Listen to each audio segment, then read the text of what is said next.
వివాదాస్పద కంపెనీ. ఏపీలో తెలుగుదేశం పార్టీ ఎప్పుడు అధికారంలో ఉంటే అప్పుడు అత్యంత కార్యచౌకగా వందల వేల కోట్ల విలువైన భూముల్ని సొంతం చేసుకుంటూ వస్తున్న లులు గ్రూప్ కు సంబంధించి ఒప్పందం ఇప్పుడు మరోసారి చర్చనీయాంశమైంది. విశాఖలో జరుగుతున్న సమ్మిట్ లో ఎంఓయూ చేసుకున్నారు లులు గ్రూప్ తో. కొద్ది రోజుల క్రితం కేబినెట్ భేటీలో పవన్ కళ్యాణ్ లులు గ్రూప్ కు సంబంధించిన వ్యవహారాలపై తీవ్ర ఆగ్రహం వ్యక్తం చేశారు. ఇది చాలా అతిగా వ్యవహరిస్తోంది, రాష్ట్ర ప్రభుత్వం మీ భూములు ఇస్తోంది, మాల్స్ ఏర్పాటు చేయాలంటుంది, కానీ కండిషన్లను మాత్రం ఏ కండిషన్లు ఉండాలి అన్నది తిరిగి లులు గ్రూపే రాష్ట్ర ప్రభుత్వానికి కండిషన్లు పెడుతోంది. చాలా అతి చేస్తోంది, ఈ కండిషన్లు చాలా అతిగా ఉన్నాయి, ఎందుకు ఈ కంపెనీని ఈ స్థాయిలో ఎంటర్టైన్ చేస్తూ ఉన్నారని కేబినెట్ లో స్వయంగా డిప్యూటీ సీఎం పవన్ కళ్యాణ్ ప్రశ్నించారు. నాదెండ్ల మనోహర్ కూడా లులు గ్రూప్ వ్యవహారాలపైన తీవ్ర అభ్యంతరం తెలిపారు. కృష్ణా జిల్లా మల్లవల్లి మెగా ఫుడ్ పార్క్ లో 7.48 ఎకరాల విస్తీర్ణంలో సెంట్రల్ ప్రాసెసింగ్ యూనిట్ అన్నది ఏర్పాటైంది. గతంలో దీన్ని లీజు ప్రాతిపదికన జియోన్ బెవరేజెస్ అనే సంస్థ నిర్వహించేది. అప్పుడు నెలకు 16 లక్షల రూపాయల అద్దెను ప్రభుత్వానికి చెల్లించేది ఆ కంపెనీ. అంటే ఏడాదికి 1.92 కోట్ల రూపాయల అద్దె రూపంలో మాత్రమే వచ్చేది. పైగా ఏటా ఈ అద్దెను 10% మేర పెంచేలాగా వైసీపీ హయాంలో ఒప్పందం చేశారు. అయితే ఇప్పుడు తెలుగుదేశం పార్టీ అధికారంలోకి వచ్చిన తర్వాత ఈ మెగా ఫుడ్ పార్క్ లోని ఈ సెంట్రల్ కోర్ ప్రాసెసింగ్ యూనిట్ ని లులు గ్రూప్ సొంతం చేసుకుంటోంది, ఎంఓయూ చేశారు. అయితే ఇక్కడ విచిత్రం ఏంటంటే గతంలో దీన్ని లీజుకు నిర్వహించిన సంస్థ నెలకు 16 లక్షల రూపాయలు అద్దె చెల్లిస్తే చంద్రబాబు నాయుడు గారు తనకి ఇష్టమైన లులు గ్రూప్ కి మాత్రం ఇప్పుడు కేవలం నెలకు 4 లక్షల రూపాయలు అద్దె చెల్లిస్తే చాలు అన్నట్టుగా అప్పు చెప్పేశారు. దాంతో పాటు గతంలో ఏటా 10% మేర అద్దె పెంచేవారు అద్దె మొత్తాన్ని, కానీ ఆ అద్దె పెంపు అన్నది ఏకంగా 5 ఏళ్లకోసారి పెంచేలాగా, అది కూడా కేవలం 5% పెంచేలాగా చంద్రబాబు నాయుడు గారు చేసేశారు. అంటే లులు గ్రూప్ కి పూర్తి అనుకూలంగా గతంలో నెలకు 16 లక్షల రూపాయల అద్దె వస్తుంటే ఇప్పుడు మాత్రం లులు గ్రూప్ కు 4 లక్షలకే ఇచ్చేశారు. గతంలో ఏటా అద్దెను 10% మేర మొత్తం పెంచుకుంటూ వెళ్తూ ఉంటే ఇప్పుడు మాత్రం 5 ఏళ్లకు ఒకసారి, అది కూడా కేవలం 5% పెంచేలాగా ఒప్పందం చేసుకున్నారు. ఈ ఒప్పందాలన్నిటిపైనే పవన్ కళ్యాణ్ కేబినెట్ లో తీవ్ర అభ్యంతరం తెలిపారు. ఈ కండిషన్ల పైన, లులు పెడుతున్న ఈ కండిషన్ల పైన.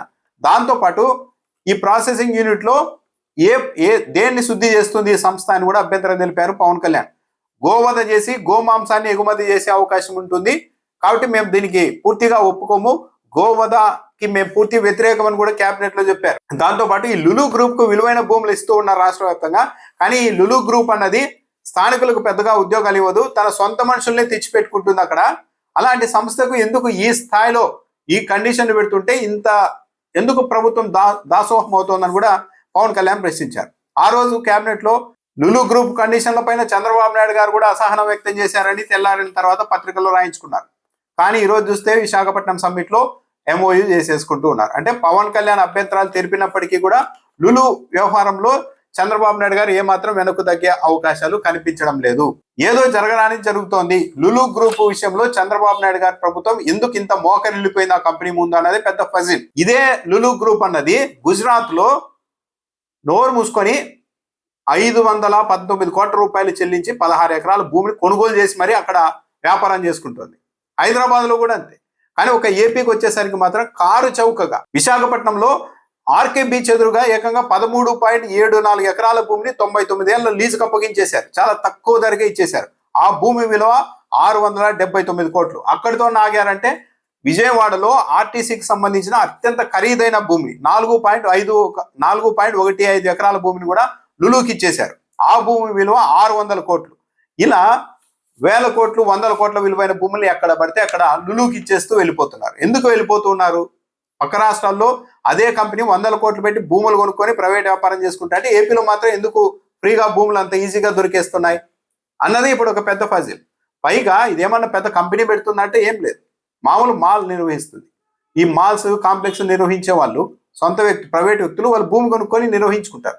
అలా కాకుండా చాలా కంపెనీలు ఉన్నాయి. ఇప్పుడు రిలయన్స్ మార్ట్ ఉంది, మోర్ ఉంది, డిమార్ట్ ఉంది. మరి ఆ సంస్థలకన్నింటికీ భూములు ఇవ్వని చంద్రబాబు నాయుడు గారు ఒక ప్రైవేట్ సంస్థ లులు వచ్చి మేము ఇక్కడ మాల్ కడతామనగానే 100 కోట్ల విలువైన భూముల్ని ఇంత తక్కువ ధరకు లీజుకు ఎలా ఇచ్చేస్తోంది, అది కూడా 99 ఏళ్లకు అన్నది ఒక పెద్ద ఫజిల్. అంటే జరగకూడనివి జరిగిపోతున్నాయి. అభివృద్ధి మాటన మేము పెట్టుబడులు తెస్తున్నాం అనే మాటతో చంద్రబాబు నాయుడు గారి ప్రభుత్వం ఇలా కావాల్సిన వాళ్లకు 100 కోట్ల విలువైన ప్రభుత్వ ఆస్తుల్ని, భూముల్ని కట్టబెడుతోంది. చివరకు పవన్ కళ్యాణ్ అభ్యంతరాలు తెలిపినా సరే లులు గ్రూప్ వ్యవహారంలో ముందుకు వెళ్ళారు అంటే ఏదో అసాధారణ ప్రయోజనాలు ఉండబట్టి ఇదంతా జరుగుతోంది అన్న అనుమానం అయితే వ్యక్తం అవుతోంది.